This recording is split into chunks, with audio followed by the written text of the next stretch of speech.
ನೀವೇನಾದರೂ ವಾಟ್ಸಪ್ಪಲ್ಲಿ ಚಾಟ್ ಮಾಡುವಾಗ ಸ್ಟಿಕ್ಕರ್ಸ್ನ ಶೇರ್ ಮಾಡ್ತೀರಾ ಅಂತ ಅಂದರೆ ಸೊ ಈ ವಿಡಿಯೋನ ಕೊನೆವರೆಗೂ ನೋಡಿ.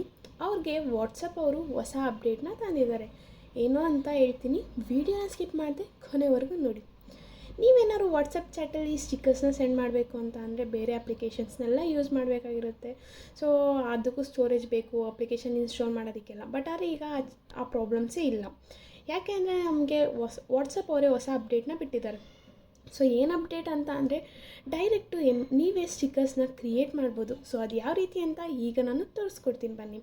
ಸೊ ನೀವು ವಾಟ್ಸಪ್ ಚಾಟ್ನ ಓಪನ್ ಮಾಡಿದ ತಕ್ಷಣ ನಿಮಗೆ ಇಲ್ಲಿ ಕೆಳಗಡೆ ಸ್ಟಿಕ್ಕರ್ ಸಿಂಬಲ್ ಇರುತ್ತೆ. ಸೊ ಸ್ಟಿಕ್ಕರ್ ಸಿಂಬಲ್ ಮೇಲೆ ಕ್ಲಿಕ್ ಕೊಟ್ಟು ಆಮೇಲೆ ಇಲ್ಲಿ ಕಾಣಿಸ್ತಿರೋ ಕ್ರಿಯೇಟ್ ಮೇಲೆ ಕ್ಲಿಕ್ ಕೊಟ್ಕೊಂಡ್ರೆ ನಿಮಗೆ ಗ್ಯಾಲರಿ ಓಪನ್ ಆಗುತ್ತೆ. ಗ್ಯಾಲರಿ ಓಪನ್ ಆದಾಗ ಸೊ ಗ್ಯಾಲರಿ ಹೋಗಿ ನಿಮ್ಗೆ ಯಾವ ಫೋಟೋ ಬೇಕೋ ಆ ಫೋಟೋನೇ ಕ್ಲಿಕ್ ಮಾಡಿಕೊಂಡು ಆ ಸ್ಟಿಕ್ಕರ್ನ ಪ್ರಿಪೇರ್ ಮಾಡ್ಕೋಬೋದು.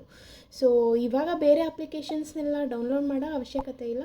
ಇಷ್ಟ ಆದರೆ ಲೈಕ್ ಮಾಡಿ, ಹಾಗೆ ನಿಮ್ಮ ಫ್ರೆಂಡ್ಸ್ಗೂ ಕೂಡ ಶೇರ್ ಮಾಡಿ.